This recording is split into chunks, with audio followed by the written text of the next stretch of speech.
Nag-iba na naman po ang tono na sa Mr. Bato de la Rosa. Wala naman tayong maaasahan kasi. Siguro nakakita na naman ng konting pag-asa itong damuhong ito. Pag-asa na na kahit papano ay mapapansin siya ng nasa Malacanang. Ganyan kasi ang mga taong desperado na. Ayan.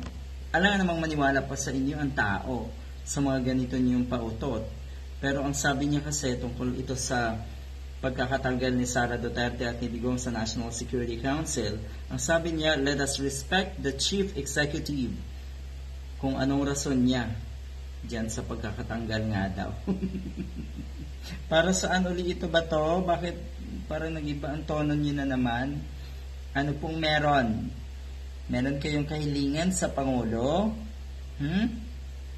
Nawawalan na talaga po kayo ng pag-asa? Ramdam niyo na po ba ang paglagapak ninyo?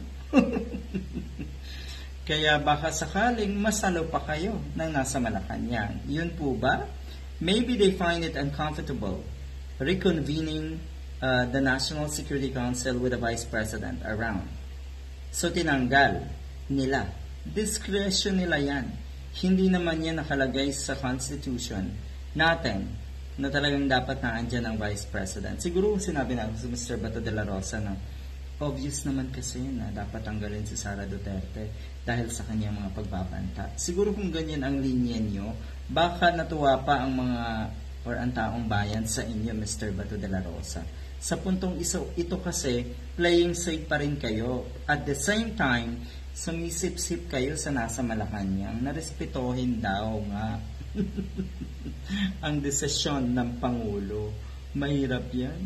Mahirap po. Dahil malapit na ang eleksyon at litong-lito pa rin kayo. Ang ibig sabihin kasi niyan, talaga pong desperado na kayo. Eto na, in the case of former presidents, sayang, ako ang nangihinayang sa wealth of experience ng mga former presidents that could be converted into valuable inputs in drafting defense policies ng sitting president. O, ayan. So, sana kung sinabi niyo na yun kasi mga past presidents ay mga pro-China rin at talagang nanganganib ang seguridad ng ating bansa kung naandyan pa rin sila. Kuno nga ay mga spy ang mga yan. O kung sana ganun po, Mr. Bato de la Rosa, ang inyong tinuran, matutuwa ang mga kababayan natin sa inyo. At baka sakali, katigan kayo ng konti. At baka sakali, makakuha kayo ng konting paghanga at simpatya. Pero sa puntong ito, wali pa rin eh. Magsisip-sip kayo, hindi nyo tinodo. Yan ang problema niyo, Mr. Bato de la Rosa. Good luck!